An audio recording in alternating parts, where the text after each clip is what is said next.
বাংলাদেশ জামায়াতে ইসলামীর আমির ডাক্তার শফিকুর রহমান বলেছেন, দুর্নীতি, ব্যাংক লুট ও ঋণ খেলাপি মুক্ত বাংলাদেশ গড়ার লক্ষ্যেই তরুণ সমাজ এখন সক্রিয় হয়ে উঠেছে, যার প্রতিফলন দেখা গেছে ডাকসু ও বিভিন্ন ছাত্র সংসদের নির্বাচনে। তিনি আশা প্রকাশ করেন, আগামী 12 ফেব্রুয়ারির ভোটে জনগণের রায়ের মাধ্যমেই দেশের ভবিষ্যৎ পথ নির্ধারিত হবে।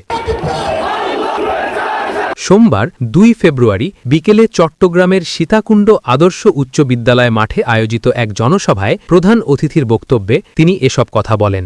ডাক্তার শফিকুর রহমান বলেন, অতীতের জরুরি অবস্থায় জীবন বাঁচাতে যখন প্রতিটি সেকেন্ড মূল্যবান, তখন সঠিক সময়ে উচ্চমানের অক্সিজেন পাওয়া নিশ্চিত করাই আমাদের লক্ষ্য। জরুরি প্রয়োজনে কল করুন স্ক্রিনে দেওয়া নম্বরে। আন্দোলন সংগ্রামের ধারাবাহিকতাতেই বর্তমান পরিস্থিতির সৃষ্টি হয়েছে। যারা এ বাস্তবতাকে অস্বীকার করছে তাদের জনগণই প্রত্যাখ্যান করবে।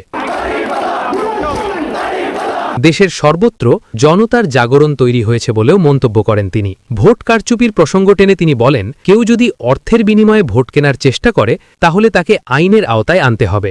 আগের মতো ভোট দখলের সংস্কৃতি আর চলবে না বলেও হুঁশিয়ারি দেন তিনি। নেতাকর্মীদের উদ্দেশ্যে জামায়াত আমির বলেন, বিজয় অর্জনের আগে যেন কেউ ঢিলেমি না দেয়। দীর্ঘ সময় নিপীড়নের শিকার থাকার পর অল্প সময়ের ব্যবধানে কিছু গোষ্ঠী চাঁদাবাজিতে জড়িয়ে পড়েছে বলেও অভিযোগ করেন তিনি। নির্বাচনে জয়ী হলে এসব অনিয়মের অবসান ঘটবে বলে আশা প্রকাশ করেন তিনি। চট্টগ্রাম উত্তর জেলা জামায়াতের আমির আলাউদ্দিন শিকদারের সভাপতিত্বে সভায় বিশেষ অতিথি হিসেবে উপস্থিত ছিলেন কেন্দ্রীয় নেতা মাওলানা মোহাম্মদ শাহজাহান ও সাবেক আমির অধ্যাপক আমিরুজ্জামান।